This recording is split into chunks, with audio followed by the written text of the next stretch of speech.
अर्जुन कह रहे हैं, हे कृष्ण, यदि कर्म की अपेक्षा ज्ञान श्रेष्ठ है तो हे केशव, तुम मुझे ऐसे हिंसक कर्म में क्यों ढकेल रहे हो? समस्या का यही आखिरी उत्तर है। कर्म तो तुम्हें करना ही पड़ेगा, कर्म तो तुम प्रतिपल कर रहे हो, कोई नहीं बच सकता कर्म से। बस ये देख लो कि तुम्हारा कर्म आ कहां से रहा है, भीतर के बेहोश अंधेपन से या तुम्हारी निष्कामता से।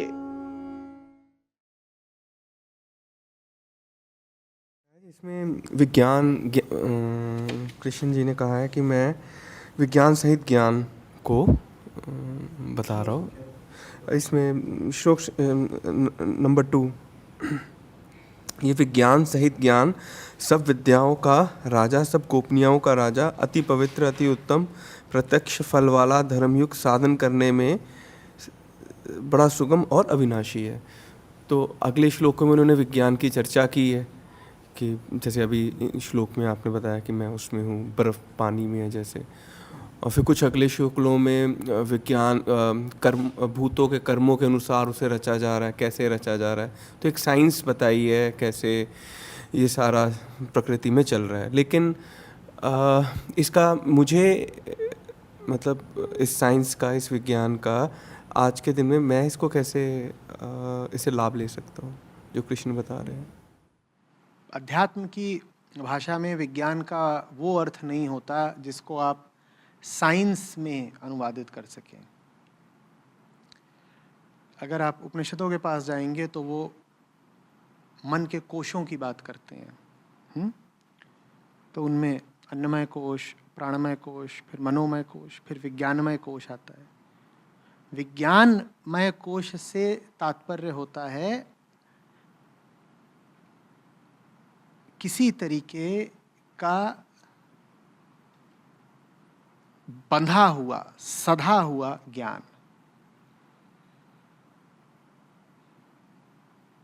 आयोजित ज्ञान।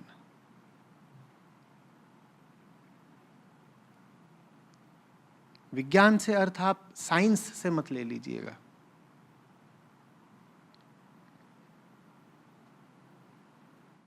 तो साइंस के बाद टेक्नोलॉजी आती है कि हाँ, ये दूसरी चीज है।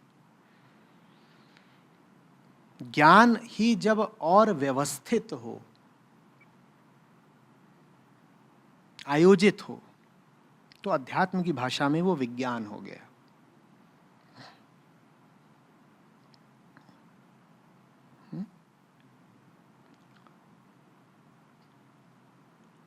अब आप पूछ रहे हैं कि आपके काम का कैसे है, तो कह तो रहे हैं यह सब विद्याओं का राजा, सब गोपनीयों का राजा, अति पवित्र, अति उत्तम, प्रत्यक्ष फल वाला, धर्मयुक्त, साधन करने में बड़ा सुगम और अविनाशी है। ये लाभ है उसके।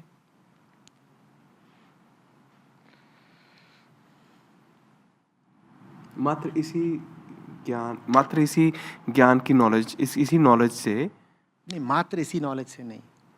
अगर मैं आपको ये बता दूं उदाहरण के लिए कि आपको सेब खाने की जरूरत है, तो फिर आप ये ज्ञान खुद ही इकट्ठा करने चले जाओगे ना कि सेब मिलता कहाँ है और कितने रुपए में मिलता है। तो जब श्री कृष्ण कह रहे हैं कि ये ज्ञान ज्ञानों में सर्वोपरि है, तो उनका अर्थ ये नहीं है कि यही ज्ञान लेकर रुक जाना।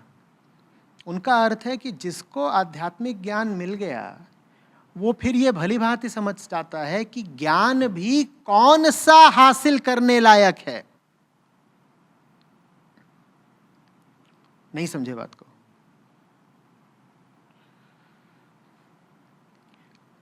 भाई ज्ञान में भी तो बड़ी विविधताएं हैं ना। ये जान लो कि वो जान लो, यहां जानना, जानते तो सभी हैं, नादान कोई नहीं है। दिक्कत यह है कि हम सब व्यर्थ की चीजें ही जानते रह जाते हैं। हमारा ऐसा ही हाल है ना कि सब जो मूर्खतापूर्ण बातें होती हैं उन्हीं का हमें खूब ज्ञान होता है, उनसे हमारा मन भरा होता है, सही बात हमें पता ही नहीं होती। आध्यात्मिक ज्ञान के बाद आप ये जान जाते हो कि दुनिया में कौन सा ज्ञान लेने लायक है और कौन सा ज्ञान लेने लायक नहीं है। तो आध्यात्मिक ज्ञान लेने का मतलब यह नहीं है कि अब और किसी ज्ञान की आपको जरूरत ही नहीं पड़ेगी। आध्यात्मिक ज्ञान लेने का मतलब है कि अब आपको वो कसौटी मिल गई जिससे आप ये जान सकोगे कि आगे और कौन सा ज्ञान लेना है।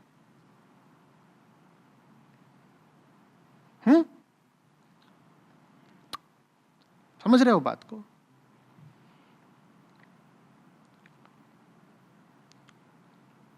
किसी लाइब्रेरी के मैनुअल की तरह है अध्यात्म।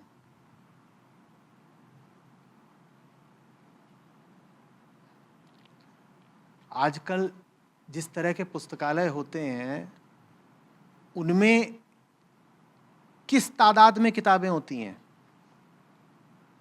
कितनी किताबें होती हैं आज के एक आम पुस्तकालय में? असंख्य होती हैं अब, क्योंकि मामला ऑनलाइन हो गया है और एक लाइब्रेरी दूसरी लाइब्रेरी से अब कनेक्टेड है। तो अब वो अनिवार्यता या सीमा भी नहीं रही कि हार्ड कॉपी लाइब्रेरी में उपलब्ध है या नहीं है। हार्ड कॉपी मिली तो मिली, नहीं तो सॉफ्ट कॉपी होगी, और सॉफ्ट कॉपी अगर वहाँ के लोकलाइज्ड सर्वर पर नहीं है तो कहीं किसी और सर्वर पर रखी होगी, दुनिया भर में कहीं भी होगी। वो आपको कनेक्ट करके खोज करके बता देगा कि ये किताब अमुक जगह है, ये लीजिए, इस तरीके से आपको मिल सकती है, या तो फलानी मेंबरशिप ले लीजिए या ये कर लीजिए, कोई विधि बता देगा और आपको आपकी किताब मिल जाएगी। अब मुझे ये बताइए कि आज फिर पुस्तकालय में किताब का होना बड़ी बात है या उस सॉफ्टवेयर का होना बड़ी बात है जो आपको बताए कि किताब कहाँ पर है? क्योंकि किताबें तो सब हैं, कोई किताब नहीं जो उपलब्ध नहीं। किताब माने ज्ञान। पुस्तकालय संसार है, हर तरह का ज्ञान दुनिया में तुम ले सकते हो। उसमें घटिया से घटिया ज्ञान भी शामिल है और ऊंचे से ऊंचा ज्ञान भी शामिल है, दाईं तरफ का भी शामिल है, बाईं तरफ का भी शामिल है। दुनिया के हर क्षेत्र का ज्ञान है जो उपलब्ध है आपको। भाई ये इंफॉर्मेशन टेक्नोलॉजी का युग है ना, तो जिस तरह का ज्ञान चाहिए आपको मिलेगा। और यही आपकी बदकिस्मती है, क्योंकि जिंदगी कितनी है? छोटी सी, और ज्ञान कितना है? अति विस्तृत।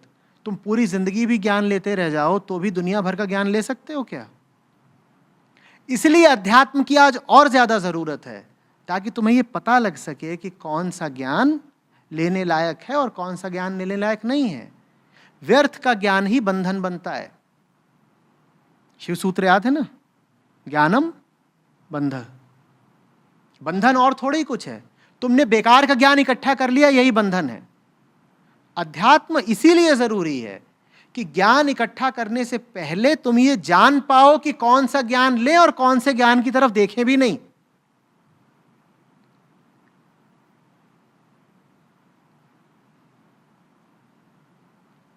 अब जुआ खेलना कितने लोगों को आता है यहां पर? खैर आता भी होगा तो बताएंगे, कैमरा लगा रखा है। वो भी तो ज्ञान ही है ना। आम आदमी के बस की बात है कि जुआ खेल जाए और जीत भी जाए? वो भी बड़ी सफाई की, बड़ी कला की, बड़े हुनर की चीज है। ज्ञान ज्ञान में अंतर होता है। कुछ ज्ञान लेने लायक होते हैं, कुछ ज्ञान लेने लायक नहीं होते। अध्यात्म, फिर बता रहा हूं, अध्यात्म वो ज्ञान है जो आपको बताता है कि अब कौन सा ज्ञान लो और कौन सा ज्ञान तुम्हारे लिए व्यर्थ है।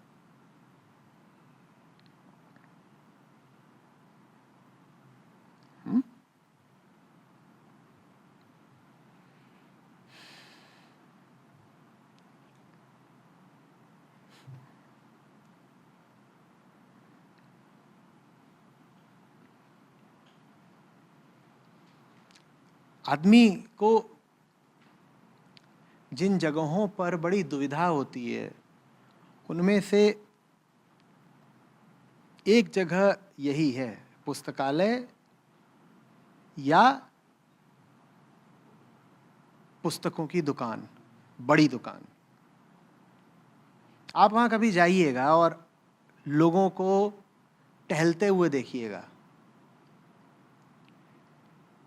एक के बाद एक अलग अलग तरीके के वहाँ पर सेक्शन बने हुए हैं,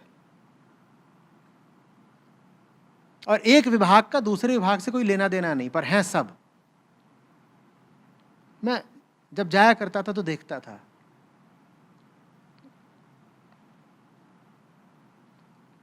अब एक सज्जन है, वो अभी कौन सा विभाग देख रहे हैं, साइंस फिक्शन, और लगे हुए हैं साइंस फिक्शन देखने में, और अचानक मुड़े और वो क्या देखने लगे, कलिनरी। वहाँ पर तरह तरह के व्यंजन बनाने की रेसिपी की किताबें हैं, और मुझे समझ में ना आए कि अभी अभी तो ये आदमी इसाक आसिमोव देख रहा था, और ये वापस मुड़ के देख रहा है कि मलाई कोफ्ता कैसे बनाना है। क्यों? क्योंकि हमें पता ही नहीं है कि हमें चाहिए क्या। तो वहाँ जो कुछ होता है वही हमें बड़ा आकर्षक लगता है। ये भी देख लिया, वो भी देख लिया। अभी थोड़ी देर तक फिलॉसफी सेक्शन में मुंह डाले रहे, उसके बाद पहुंच गए फिक्शन में। तुम गजब आदमी हो यार, तुम दर्शन से सीधे कहानीबाजी पे उतर आए।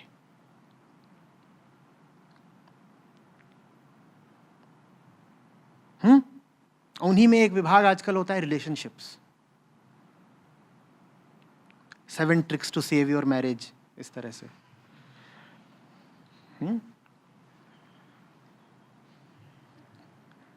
तो उसने उसमें डाल रखा है, और वहां से मुंह निकाला तो पहुंच गया स्पाई थ्रिलर्स में। ये क्या संबंध क्या है, how to save your marriage, अभी ये देख रहा था वो, और अब पहुंच गया जासूसी विभाग में। हम जीवन से इसी तरह यात्रा करते हैं, हर जगह कुछ ना कुछ है जानने के लिए, और हमें पता ही नहीं कि क्या जानने योग्य है और क्या जानने योग्य है ही नहीं। तो नतीजा ये निकलता है कि हमें जो ही कुछ मिलता है हम उसी में उत्सुकता दिखाना शुरू कर देते हैं। हाँ हाँ, लाओ ना लाओ ना। जैसे कि नाई की दुकान, वहाँ आप बाल कटाने जाइए और लंबी कतार हो, अगर रविवार वगैरह को गए हैं तो आपको बैठा देता है, और आपके सामने बहुत तरह की बेहूदी किताबों का एक पुलिंदा रख दिया जाता है, और बहुत पुरानी पुरानी होती हैं। कौन कौन सी होती हैं तेन जी? मैं जाता नहीं तो मैं बता नहीं सकता, आप चिकने हैं तो आपको। अरे हेयर स्टाइलिंग छोड़िए, या तो ज़माना बदल गया होगा, मेरे ज़माने में दूसरी रखते होंगे, या नाई बदल गए होंगे। हाँ, तमाम तरह की फिल्मी गॉसिप की पत्रिकाएं आपके सामने रख देंगे, और वो भी 3-3, 4-4 साल पुरानी, वहीं पड़ी हुई है, उनमें बीच बीच में बालों के जत्थे हैं। तो फिल्मी पत्रिकाएं होंगी, और ये और वो, और जो मुफ्त की पत्रिकाएं एयरलाइंस में दी जाती हैं उसको कोई उठा लाया है चुरा के, वो भी वहीं रख दी गई है, वो सब वहाँ पड़ी हुई हैं। और अब किसी आदमी को वहाँ घंटे भर इंतज़ार करना है बाल कटाने के लिए, तो आप क्या पाओगे? पढ़ा लिखा आदमी होगा, बाल कटाने आया है, पढ़ा लिखा आदमी हो, क्या कर रहा है? अब वो बैठ करके वही 4 साल पुरानी फिल्मी गॉसिप की पत्रिका चाट रहा है। हम ऐसे ही हैं, हम में ज़रा भी विवेक, डिस्क्रीशन नहीं है कि कौन सा ज्ञान लेने लायक है और कौन सा ज्ञान बिल्कुल भी स्पर्श करने लायक नहीं है। हमें जो ही चीज़ मिलती है हम उसी में उत्सुक हो जाते हैं। हमारा जैसे कोई द्वार, कोई चौकीदार ही नहीं है, जो कुछ भी हम में प्रवेश करने वाला हो हम उसी के लिए खुले खड़े हैं। हाँ आओ बताओ तुम क्या बताना चाहते हो? हाँ बिल्कुल सुन लिया। तुम क्या बताना चाहते हो? तुमसे भी सुन लिया। और आप क्या बता रहे हैं? आप बता रहे हैं अच्छा अच्छा अच्छा, आजकल बाजार में कौन से नए तरीके के चमड़े के जूते आ रहे हैं, हमारी उसमें भी रुचि है। आप बता रहे हैं कि आजकल जंगलों के जलने की गति क्या है दुनिया में, हमारी उसमें भी रुचि है।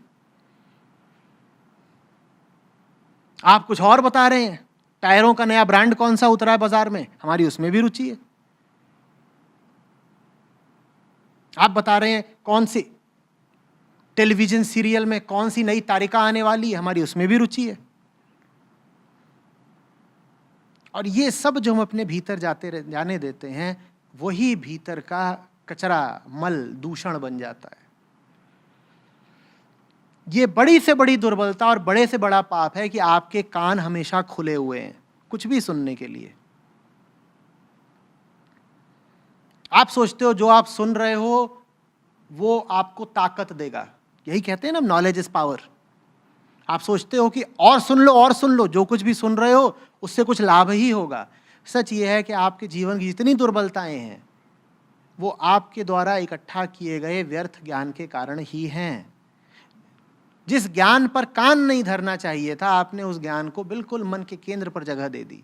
जो बातें आपको बिल्कुल पता ही नहीं होनी चाहिए थी, वो बातें आपको पता क्यों हैं?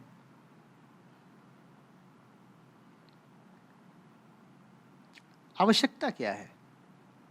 मैं फिर पूछ रहा हूं, आपको जुआ खेलना आता है? तो जुए के नियमों से आप परिचित नहीं है ना? क्या करोगे उस ज्ञान का?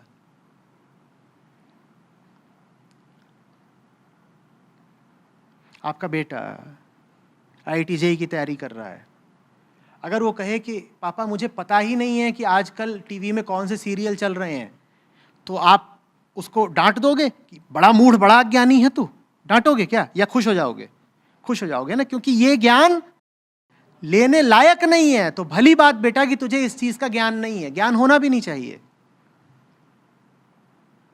नॉलेज पावर नहीं होता।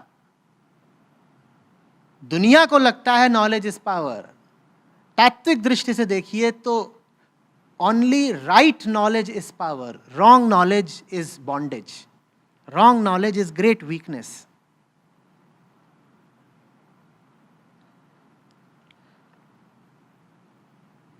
जितना जरूरी है सही को जानना, उतना ही जरूरी है व्यर्थ को न जानना।